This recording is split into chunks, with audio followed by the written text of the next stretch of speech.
കഴിഞ്ഞ ദിവസത്തെ ഒരു വീഡിയോ കാണാനിടയായി കേട്ടോ, ഒരു കല്യാണ വീഡിയോ. അപ്പോൾ അതിൽ എനിക്ക് കണ്ടപ്പോഴത്തേക്കും ഞാനത് കാണുമ്പം ഒരിക്കലും ഞാൻ വിചാരിച്ചില്ല അത് കണ്ടിന്യൂ കരഞ്ഞു പോകുന്നു. അതുപോലെ കരയേണ്ട ഒരു സിറ്റുവേഷൻ പറയുന്ന ഒരു പോർഷൻ അതിനകത്തുണ്ടായിരുന്നു. കണ്ടവർക്കറിയായിരിക്കും.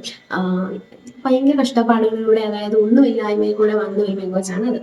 അപ്പം അതിന്റെ ആ വീഡിയോ കണ്ടപ്പോഴത്തേക്കും എനിക്ക് പറയാതിരിക്കാൻ വയ്യ. ആ കൊച്ചിനോട് ബഹുമാനം തോന്നി കേട്ടോ. അച്ഛനില്ലാത്ത ഒരു പെങ്കൊച്ചാണ്. അച്ഛനില്ലാത്തവർക്കാണെങ്കിലും അമ്മയില്ലാത്തവർക്കാണെങ്കിലും സ്വന്തമായിട്ട് രക്ഷപ്പെടാൻ നമ്മുടെ സോഷ്യൽ മീഡിയ ഇപ്പം ഒരു പ്ലാറ്റ്ഫോമായിട്ട് മാറിയിട്ടുണ്ട്. അതായത് ബിസിനസ് തുടങ്ങാൻ നമ്മുടെ കയ്യിൽ ഒരു രൂപ പോലും ഇല്ലെങ്കിലും നമുക്ക് ഒരു ഹാർഡ് വർക്ക് ഉണ്ടെങ്കിൽ ഹാർഡ് വർക്കിൽ കൂടെ നമുക്ക് രക്ഷപ്പെടാം എന്നുള്ളത് കാണിച്ചു തരുന്ന ഒരു പെങ്കൊച്ചാണ് കേട്ടോ ഗ്ലാമിക. അതുപോലെ ഇച്ചാപ്പി ദ വേൾഡ് എന്ന് പറഞ്ഞിട്ട് പെങ്കൊച്ചുണ്ട്, ഇച്ചാപ്പി എന്ന് പറഞ്ഞ് വിളിക്കുന്നു. ആ പെങ്കൊച്ചിന്റെ വീഡിയോ ആണെങ്കിലും നമുക്ക് കാണുമ്പോഴത്തേക്കും ഒന്നുമില്ലാതെ നമ്മുടെ പഴയ വീഡിയോ എടുത്തിട്ട് ഇപ്പം എടുത്ത് നോക്കുമ്പോഴത്തേക്കും നമുക്കും ആകാൻ പറ്റും ഇതുപോലെയൊക്കെ എന്ന് തോന്നുന്ന കുറച്ച് ആളുകളുടെ വീഡിയോ ഉണ്ട്. ഒരു നെഗറ്റീവ് പോലും ഒരു സോഷ്യൽ മീഡിയ വഴിയിട്ട് ഒരു നെഗറ്റീവ് പോലും ഉണ്ടാക്കാതെ അവര് നല്ല പോസിറ്റീവായിട്ട് തന്നെ വീഡിയോസ് ഇട്ട് ആരെക്കുറിച്ച് കുറ്റം പറയാതെയും എല്ലാം വീഡിയോ ഇട്ട് അപ്ലോഡ് ചെയ്ത് ഒരു നല്ല ലെവലിലെത്തിയ രണ്ട് പിള്ളേരാട്ടോ അവര്. എനിക്ക് അവരെ രണ്ടുപേരുടെ വീഡിയോ പറയാതിരിക്കാൻ പറ്റില്ല. അവർ ഇപ്പം പേളിമാണിയുടെ വീഡിയോ ഒക്കെ കാണാറുണ്ട്, നല്ല വീഡിയോ ആണ്. പക്ഷേ അവരൊക്കെ പറഞ്ഞ സെലിബ്രിറ്റീസ് ആണ്. പക്ഷെ ഇവരെന്നൊക്കെ പറഞ്ഞാൽ ആദ്യമേ നമ്മളെ പോലെ, അതായത് എന്നെ പോലെ ഒരു മിഡിൽ ക്ലാസ് ഫാമിലി, ഞാനൊരു മിഡിൽ ക്ലാസ് ഫാമിലിയാണ്. ഒരുപാട് റിച്ചോ കാര്യങ്ങളോ ഒന്നുമല്ല, മിഡിൽ ക്ലാസ് ഫാമിലിയിൽ നിന്ന് വന്നതാണ്. അപ്പൊ എന്നേക്കാൾ താഴെയായിരുന്നു തോന്നുന്നു. ആ ലെവലിൽ നിന്ന് അവർ ഈ ലെവലിൽ എത്തിയിട്ടുണ്ടെങ്കിൽ നമ്മളെ കൊണ്ടും അത് പറ്റും എന്നുള്ളത് അവരുടെ വീഡിയോ കാണുമ്പോൾ നമുക്ക് തോന്നും കേട്ടോ. അപ്പം കഴിഞ്ഞ ദിവസം എന്റെ ചേച്ചി വിളിച്ചപ്പോഴേക്കും എന്നോട് ഇങ്ങനെ പറഞ്ഞു, എടി നിന്റെ വീഡിയോ ഇപ്പോഴത്തെ വീഡിയോ കണ്ടു കഴിഞ്ഞാൽ ഗ്ലാമികയുടെ വീഡിയോ പോലെ ഉണ്ട്. അതായത് പഴയ വീഡിയോ ഞാൻ പിന്നെ അവളുടെ അടുത്ത് കണ്ടു. അപ്പോഴത്തേക്കാണ് എനിക്ക് മനസ്സിലായി ക്ലാരിറ്റി ഒക്കെ കുറവാണ് വീഡിയോയ്ക്ക്. അപ്പം ക്ലാരിറ്റി കുറവാണ്. അതുപോലെ അവളുടെ സംസാരത്തിലൊക്കെ ഇപ്പം ഞാൻ സംസാരിക്കുന്ന രീതി പോലെയൊക്കെയാണെന്ന് എനിക്കും തോന്നി. അപ്പം ഇപ്പം ഒരു പൈസയ്ക്ക് ആയപ്പോഴത്തേക്കും ആളുടെ രീതിയെ മാറി. അതായത് വീഡിയോയ്ക്ക് നല്ല ക്ലാരിറ്റി ഒന്നും കാര്യങ്ങളൊന്നും, അതെ പൈസ ഉണ്ടെങ്കിൽ നമുക്ക് എല്ലാം ആകാം. ആ പൈസ ഉണ്ടാക്കണമെങ്കിൽ എന്ത് ചെയ്യണം, ഹാർഡ് വർക്ക് ചെയ്യണം എന്നുള്ളത് അവളുടെ വീഡിയോ കൂടി എനിക്ക് ശരിക്കും മനസ്സിലായ കാര്യമാണ്. നമ്മൾ ചുമ്മാ ഒരു വീഡിയോ അപ്ലോഡ് ചെയ്തത് കൊണ്ട് നമുക്ക് ഒരിക്കലും ആരും കൊണ്ട് ചുമ്മാ പൈസ തരത്തില്ല. യൂട്യൂബിൽ നിന്ന് നമുക്ക് ചുമ്മാ പൈസ കിട്ടത്തില്ല. എന്തായാലും നമ്മൾ ഹാർഡ് വർക്ക് ചെയ്യണം. അതുപോലെ തന്നെ ഒരു വീഡിയോ ചുമ്മാ നമുക്ക് അപ്ലോഡ് ചെയ്യാൻ പറ്റത്തില്ല. അത് നമ്മൾ എഡിറ്റ് ചെയ്യണം, അതിന് വോയിസ് കൊടുക്കണം, അതിന് എന്തെങ്കിലും മിസ്റ്റേക്ക് ഉണ്ടോ എന്ന് കുറേ നേരം ഇരുന്ന് നോക്കി ആ ടൈം മുഴുവൻ നമ്മൾ സ്പെൻഡ് ചെയ്ത് കളഞ്ഞിട്ട് വേണം നമ്മൾ ഒരു വീഡിയോ അപ്ലോഡ് ചെയ്യാൻ. അപ്ലോഡ് ചെയ്യുന്നതിന് തന്നെ കുറച്ച് നേരമൊക്കെ എടുക്കും. ഒരു ലോങ് വീഡിയോ ആണെങ്കിൽ ഇത്ര നേരമൊക്കെ നമ്മൾ അപ്ലോഡ് ചെയ്യുന്നതിന് കൊടുക്കണം. പെട്ടെന്ന് തീർന്നുകൊണ്ട് അല്ലാത്ത വീഡിയോകളുണ്ട്, അത് ടൈം എടുത്തിട്ടുള്ള ഒരു വീഡിയോ ആണെങ്കിൽ അതിന് ഇപ്പം ഞാനൊരു യൂട്യൂബ് തുടങ്ങി കഴിഞ്ഞപ്പോഴത്തേക്കാണ് എനിക്ക് ഇപ്പം 5 വർഷത്തോളമായി. പക്ഷെ അതിൻ്റെ ഇടയ്ക്ക് ഞാൻ ജോലിക്കൊക്കെ പോകാൻ ഇടയായിരുന്നു. അപ്പോൾ ആ ജോലിയുടെ സമയത്തൊന്നും എനിക്ക് വീഡിയോ അപ്ലോഡ് ചെയ്യാൻ പറ്റിയില്ല. അപ്പോൾ എനിക്ക് കണ്ടിന്യൂസ്ലി ചെയ്യാൻ പറ്റാത്തതുകൊണ്ട് കുറേ പേര് എന്നോട് ചോദിച്ചു, എന്താ ഇപ്പം വീഡിയോ ഒന്നും കാണുന്നില്ലല്ലോ എന്നൊക്കെ. വേറെ കാരണമൊന്നുമല്ല, ജോലി തിരക്ക്, കാര്യങ്ങൾ, പ്രഷർ, അതൊക്കെ കൊണ്ടാണ്. എവിടെ ജോലിക്ക് ചെന്നാലും ഞാനൊരു അക്കൗണ്ടന്റ് ആയിരുന്നു. അപ്പം എവിടെ ജോലിക്ക് ചെന്നാലും നമുക്ക് അതിൻ്റെതായിട്ടുള്ള അക്കൗണ്ട്സിൽ ഇരിക്കുന്നവർക്ക് അറിയായിരിക്കും, അത്യാവശ്യം നമുക്ക് ടെൻഷനുള്ള പണി തന്നെയാണ്. കാണുന്നവർക്ക് വിചാരിക്കും കോൺസൽ എന്താ പ്രശ്നം. പക്ഷെ അല്ല, നമുക്ക് സാലറി കുറവാണ്. അതുപോലെ തന്നെ കഷ്ടപ്പാട്, നല്ല രീതിയിൽ അവരുടെ കഴിഞ്ഞിട്ട് നമ്മളങ്ങനെ ഇന്ന് വർക്ക് ചെയ്യേണ്ട ഒരു ജോലി തന്നെയാണ് അക്കൗണ്ട്സിൽ ഇരിക്കുന്നവർക്ക്.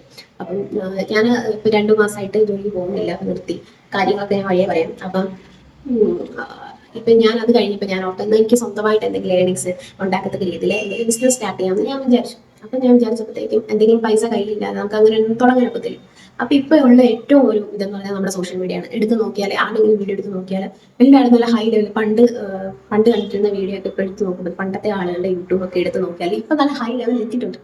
അപ്പൊ നമുക്കും ആകാൻ പറ്റും എന്ന് എനിക്കിതൊക്കെ കണ്ടപ്പോൾ മനസ്സിലായി. വേറെ എന്തെങ്കിലും പറയാൻ വന്നേ, ഗ്ലാമികയുടെ വീഡിയോ കണ്ടപ്പോഴത്തേക്കും എനിക്ക് തോന്നിയൊരു കാര്യം, അതിന്റെ ഹാർഡ് വർക്ക് കൊണ്ട് അതിന് അച്ഛനില്ല, അമ്മയ്ക്കാണെങ്കിൽ ജോലി ഇല്ലെന്ന് തോന്നുന്നു. അമ്മ ജോലിക്ക് പോകുന്നുണ്ടായിരുന്നു വീഡിയോ ഒന്നും എനിക്കറിയില്ല, ഇപ്പൊ ഇല്ലെന്നാ തോന്നുന്നത്. പക്ഷെ ആ പെൺകുച്ച് അതിന്റെ കല്യാണം നല്ല അടിപൊളിയായിട്ട് നടത്തി. അപ്പം ഇടയ്ക്ക് പറയുന്നേക്കാം, പഴയ പാസ്റ്റിന്റെ ഏതാണ്ട് ഒരു കാര്യം പറയുന്നേക്കാം.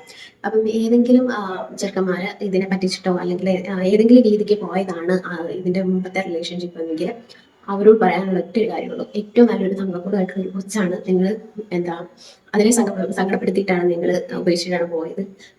അത് അത്രയ്ക്ക് ഹാർഡ് വർക്ക് ചെയ്ത് അത് ഇത്ര എത്തിയിട്ടുള്ള ഒരു നല്ലൊരു പെക്കൊച്ച്. എനിക്ക് എന്തോ അതിന് ഭയങ്കര ഇഷ്ടമാട്ടോ. അപ്പൊ നിങ്ങൾക്ക് അതുപോലെ തന്നെ ഇച്ചാപ്പിനെയും രണ്ടുപേരും പറയാതിരിക്കാൻ പറ്റില്ല. നല്ല 2 പിള്ളേരെ ഒരു നെഗറ്റീവും കേൾപ്പിക്കാതെ ഇതുവരെ യൂട്യൂബിൽ നിന്ന് നല്ല വരുമാനമൊക്കെ ഉണ്ടാക്കി നല്ല രീതിയിൽ അഭിമാനത്തോടുകൂടി ജീവിക്കുന്ന 2 പിള്ളേര്. അപ്പം ഇതിനകത്ത് തന്നെ യൂട്യൂബിൽ വന്നിട്ട് കുറെ ആളുകളുടെ നെഗറ്റീവ് സ്പ്രെഡ് ചെയ്തിട്ട് റീച്ച് ആയ ഒരുപാട് പേരുണ്ട്. പക്ഷെ എനിക്ക് അവരോട് ഓക്കെ, അവര് ജീവിക്കാൻ വേണ്ടിയല്ലേ, ചെയ്യട്ടെ. അപ്പം ഇതുപോലെ തന്നെ മറ്റുള്ളവരെ നെഗറ്റീവ് പറഞ്ഞിട്ട് റീച്ച് ആവുന്ന കുറെ യൂട്യൂബ് ചാനലുകളുണ്ട്. അതിനോടും എനിക്ക് വലിയ താല്പര്യമില്ല. നമ്മൾ നമ്മുടെ കാര്യങ്ങളൊക്കെ നോക്കി അങ്ങനെ പോവാണെങ്കിൽ അത് തന്നെയാണ് ബെറ്റർ അല്ലേ. ആരെങ്കിലും നമ്മൾ 2 രൂപ ചോദിച്ചാൽ ആരും തരാനുണ്ടാവില്ല. നമ്മൾ തന്നെ കഷ്ടപ്പെട്ടാലേ നമുക്ക് എന്തെങ്കിലും കിട്ടും. അപ്പൊ നമ്മൾ അതിന് വേണ്ടിയിട്ട് പ്രയത്നിക്കണമെങ്കിൽ നമ്മൾ തന്നെ വിചാരിക്കണം, അല്ലെ? അപ്പൊ എനിക്ക് ഇവരുടെയൊക്കെ വീഡിയോ കണ്ടതുകൊണ്ട് എനിക്ക് തോന്നിയ ഒരു കാര്യം എന്ന് വെച്ചാൽ എനിക്കും ഇവരെ പോലെയൊക്കെ നാളെ ഒരിക്കൽ ഇന്നിപ്പോ എനിക്ക് ഒറ്റയടിക്ക് വീഡിയോ ഇട്ട ഉടനെ എനിക്ക് വ്യൂസ് കൂടുന്നോ അല്ലെങ്കിൽ സബ്സ്ക്രൈബ് കൂടുന്നോ എനിക്ക് യാതൊരു ഇപ്പം ഒരു പ്രതീക്ഷയില്ല. ആദ്യമൊക്കെ എനിക്കുണ്ടായിരുന്നു, പക്ഷെ എനിക്ക് ഇപ്പോൾ യാതൊരു പ്രതീക്ഷയില്ല. ഞാനിപ്പോൾ 2 വർഷമൊക്കെ ഇരുന്ന് നല്ലോണം കഷ്ടപ്പെട്ട് ഒന്ന് ദിവസവും വീഡിയോ ഒക്കെ അപ്ലോഡ് ചെയ്യുവാണെങ്കിൽ എനിക്ക് തോന്നുന്നു എനിക്കും ഈ ലെവലിൽ എത്താൻ പറ്റും എന്നുള്ളൊരു ഒരു ഭയങ്കര ഒരു എന്താ പറയാ ഒരു ഇൻസ്പിറേഷൻ കേട്ടോ ഇങ്ങനെയൊക്കെ കാണുന്നത്. എന്നെക്കാൾ ഇളയ പിള്ളേരാണ് തോന്നുന്നത് ഇവരൊക്കെ. പക്ഷെ എന്നിട്ട് പോലും ഇതൊക്കെ കാണുമ്പോൾ നമുക്കൊരു നമുക്കും ആയിത്തീരാം ഇവരെ പോലെയൊക്കെ. നമുക്കും ഇതൊക്കെ കാണുമ്പോഴത്തേക്കും ഇവരെ പോലെ എനിക്കും ആകാം, ഒരിക്കൽ എനിക്കും ഇവിടെ എത്താം. ആരുടെയും തെരുവ് ഒന്നും കേൾക്കാതെ ഒരുപാട് പൈസ ഒന്നും മുടക്കാതെ ഒരു ഫോൺ ഉണ്ടെങ്കിൽ നമ്മളൊന്ന് ഹാർഡ് വർക്ക് ചെയ്താൽ എന്തായാലും നമുക്കും ഇതുപോലെ എത്തിപ്പെടാം എന്ന് എനിക്ക് ഇവിടെ വീഡിയോ കണ്ടപ്പോൾ മനസ്സിലായി കേട്ടോ. അപ്പൊ ഞാൻ പറയാൻ വന്നത് വേറെ ഒന്നുമല്ല, എനിക്കിത് നിങ്ങളോട് ഷെയർ ചെയ്യണം തോന്നി വീഡിയോ കണ്ടപ്പോഴത്തേക്കും. അപ്പം നാളെ ഒരിക്കൽ ഞാനും ആ ലെവലിലെത്തും എന്നുള്ളൊരു പ്രതീക്ഷയോടെ ബാക്കി ഇത്രയേ ഉള്ളൂ ഇന്നത്തെ വീഡിയോ കേട്ടോ. Bye bye.